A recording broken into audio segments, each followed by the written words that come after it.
Hello students, next video is design of Turing machine, basic guidelines for designing a Turing machine. The fundamental objective in scanning a symbol by read-write head is to know what to do in the future. The machine must remember the past symbols scanned. The Turing machine can remember this by going to the next unique state. So second step is the number of states must be minimized. So you should have to take minimum number of states.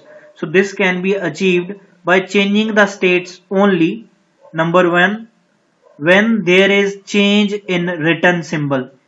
If you have A as a old symbol and your A is converted to B, then you need to change your state.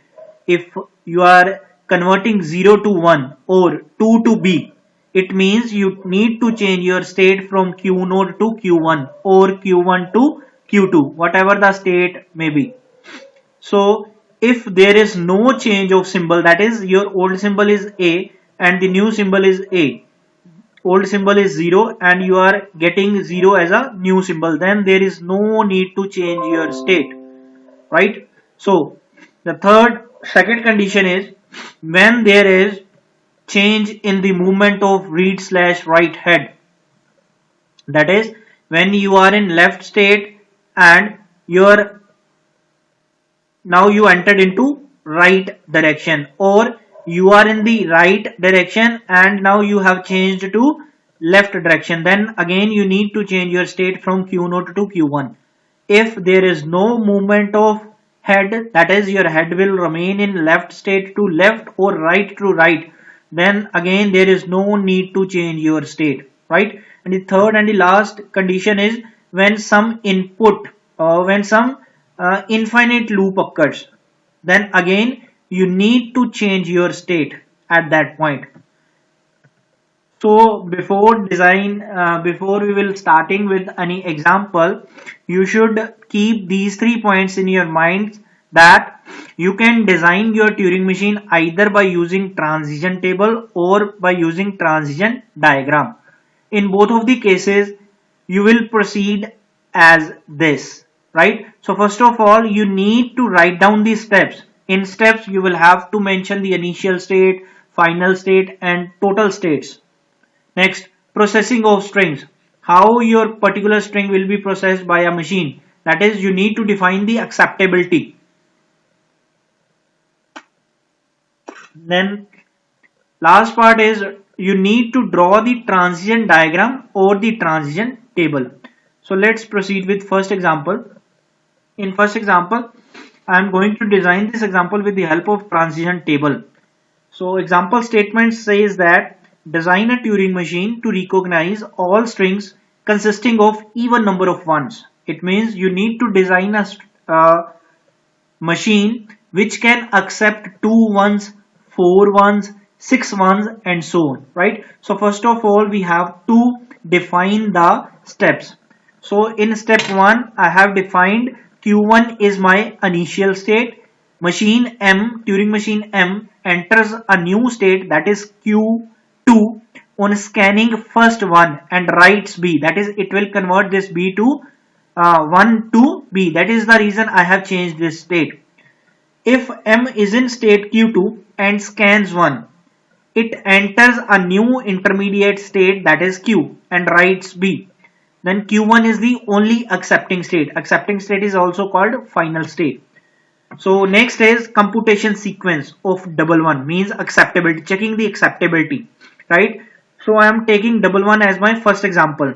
So here Q1 upon the processing of this one, now you have to define these moves in case of alpha, beta, gamma. If you remember the definition of transition table, our alpha is new symbol to be written, beta is movement of head and gamma is new state. So here 1 will be replaced with this B, that is the reason I have written this B. After that the direction is right, so I will write my new state, that is Q2, after this B, then the next symbol, that is 1. Again you need to process this Q2. So again upon the processing of this one, again you need to convert this 1 into B, right? So again the symbol changes That is the reason again state changes.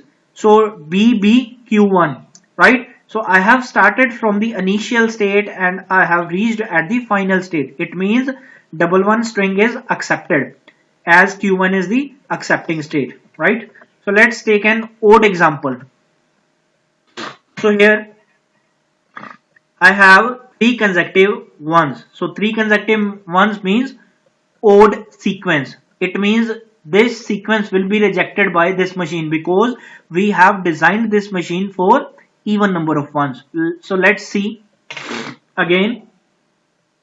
Q1 upon the processing of first one, it will again the 1 will be converted to B. So B, and if the symbol has changed, your state also changes. So that is the reason I have written Q2. Next, on scanning next one, Q2 upon 1, again you need to convert this 1 into B. Again the symbol changes, it means state changes, right? So Q2, after Q2 again new state is Q1, right? So two consecutive B's, then again Q1 upon the processing of third one, again you need to convert this one into B. So at the last the entire string has been processed, right? And you are at Q2, but here Q2 is not my final state, therefore the string is rejected straight away, that is it is not accepted, right? So after that you need to place these moves into your table because I am doing this example using transition table, right? So M accepts a string if it exhausts all the input symbols and finally is in state Q1, right? So symbolically we have 7 tuples of Turing machine, and in this particular example I have used only two states, that is Q1 and Q2, two input symbols, two tape symbols, delta which is defined by this transition table. Q1 is the initial state, B blank symbol, and Q1 is the final state as well, right? After that we have two states where Q1 is acting as initial as well as final. After that you need to place your moves, that is Q1 upon the processing of this one it moves to BRQ2. So that is the reason I have written BRQ2, right? After that Q2 upon the processing of 1 it goes to BRQ1. So that's it about first example.